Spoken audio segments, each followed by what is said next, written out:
Hello, everyone. I'd like to give you a brief introduction in transformative art and architecture courses.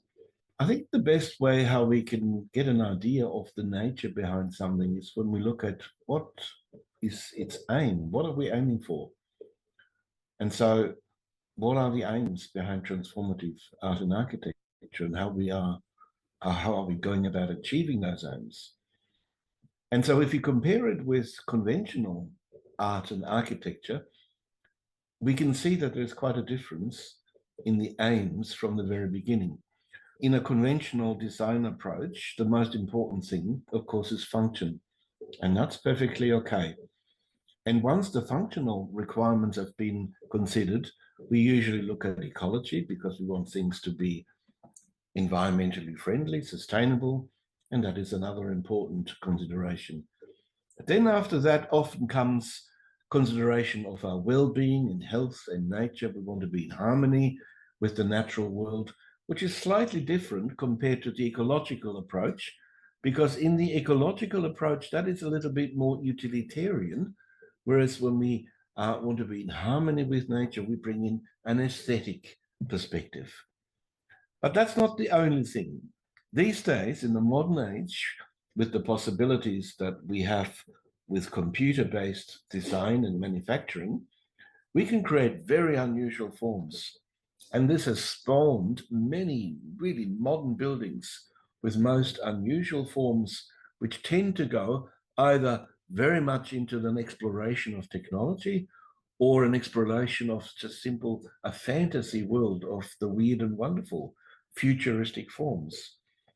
And so the perspectives here are the perspectives of, first of all, utilitarian perspective that comes with function and ecology. And then we have an aesthetic perspective where people's opinions differ. Some want to be more in the natural world, some more in the technological world, and so on. Now, where does TAA, Transformative Art and Architecture, stand in that discussion? And this comes back to Rudolf Steiner and his whole impulse, which is a spiritual impulse. But it's not a spiritual impulse that sees spirit as being something separate from matter. A truly monistic impulse, such as the one Rudolf Steiner taught, sees the link, the connection, the unity between spirit and matter. So matter is not something completely separate from spirit. Matter, you could look at as being a condensation out of spirit. So even something material has a spiritual quality. You could compare it to the relationship between ice and water. Even though they're very different, when you look at steam or water or ice, in each case, it's a completely different phenomenon, but they're all made of the same substance. And this is a good analogy how to look at architectural form as condensed spirit. Goethe referred to it as architecture being frozen music. And whenever I hear that, I'm reminded of, well, what if instead of frozen music, what if it was frozen noise? Would we be able to tell the difference? We can hear disharmonies in music. Can we see disharmonies in form? I'm not so sure. And so where does Rudolf Steiner stand in this question? And so the best thing is we go and have a look at the buildings he designed, like, for instance, the first Goetheanum. It was all designed out of wood. Unfortunately, it burned down, and Rudolf Steiner was only able to just do a model of the outside of the second building, which now stands as the second Goetheanum and is molded entirely out of concrete. It's a very unusual building, unusual forms, and you can see a completely new impulse coming into this architectural realm. And the question is, what is that impulse?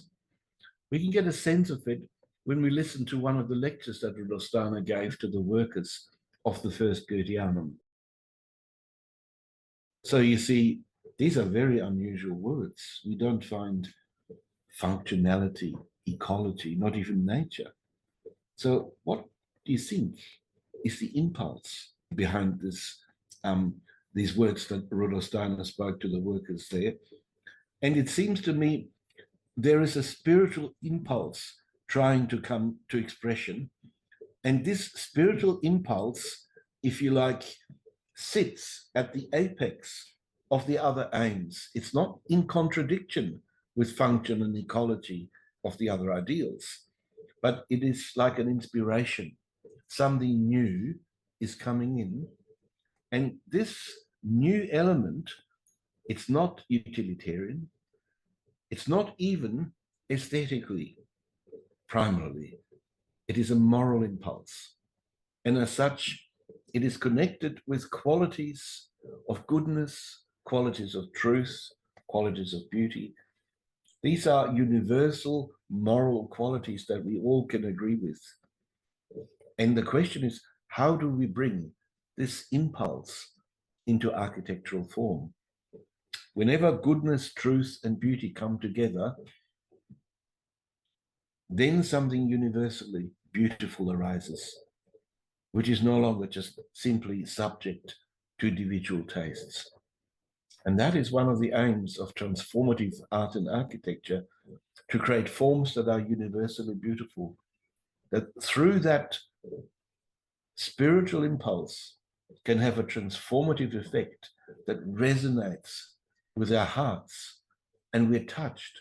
The spirit in the realm, in the building, is resonating with the spirit of the people living in it, or the people looking at the sculpture or work of art, as the case may be. And that is the underlying principle of transformative art and architecture. And what we teach in the 8-module course is the theoretic foundation and the practical methodology, how we can go about achieving those aims in addition to the other aims of function, ecology, and health.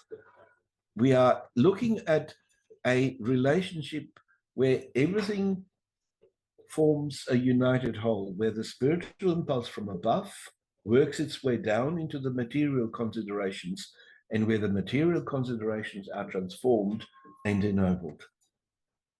That is the ideal behind transformative architecture.